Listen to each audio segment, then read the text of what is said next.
All right, man. So I'm gonna show you the E shape position in G, right?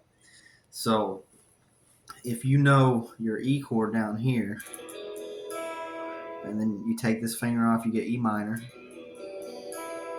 And then if you take your middle finger out of the E major shape, you get E7. Let me turn this up, right? So that shape can be moved to a bar chord. I'm sure you probably know, and you can see here it's the same shape, just you bar here. Now you got a G major, right? So there's G major. So G minor would be the same thing as if you were in E. You take off this finger, now you got G minor, okay?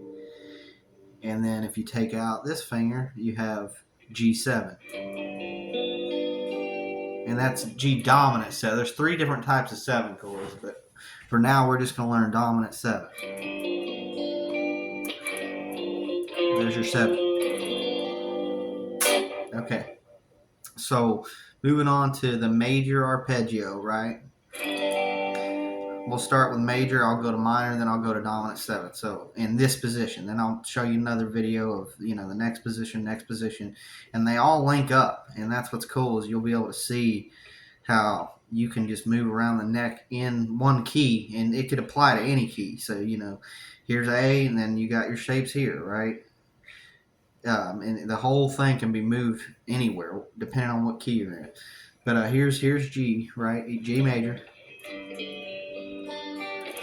Okay, so the arpeggio for that, and the thing to take note in is that these shapes actually outline the whole chord shape. So, if you go through the pentatonic, you go through the major scale, you want to be able to see how the notes within this chord line up with those scales and arpeggios, right? It'll help you. The whole point isn't just to learn this.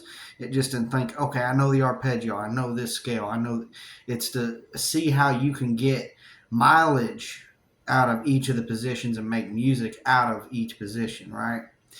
Okay, so here you go. Here's the major arpeggio. So we're going to start in hand position's important. We're going to start with our middle finger here on G, right? And then that's the 1, right? So remember the numbers, you got intervals. So triad is just 1, 3, 5. And if it's minor, it's 1 minor 3, 5. But 1 and 5 stay constant, right? But we got 1, there's G, and now we go up to our 3rd. So we're going to go here, 2nd fret, A string, right? And then we go, here's your 5th. And so if you think of it like this, going back to our chord, we got like a power chord now, right? But it's going to be, okay? And then now we go back to a 1, okay? And that's still part of that shape, see? But if I take this off, you just got that. And we actually just played a triad. That's what an arpeggio is where you're playing the notes of a triad going up instead of playing just a chord. So right now we have one triad we just played, is this right here. 1, 3, 5. It starts over again. Now we're at 1. So now we're going to go here. And now it almost looks like an F shape, right? Like when you're playing an F here. But the cool part is the F shape is actually part of the E shape, right? So this little shape right here is part of that E shape. Okay? And that's another thing, you get mileage out, right? Okay, so moving on, we got, there's 1, 3, 5, and then we can end it with 1. Right there on, and in this you can see it actually outlines this whole shape.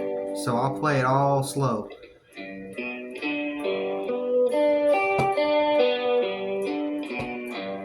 Okay, so watch again.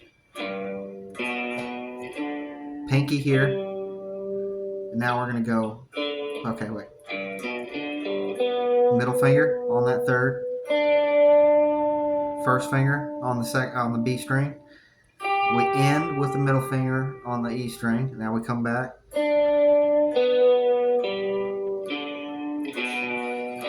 And the only thing that's out of position from this shape, right? So if you think we got 3 frets here, right? your E major chord would be this note. That second, it goes to the second fret.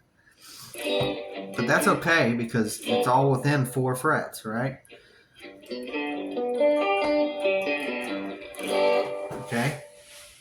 So now we're going to move on to pentatonic.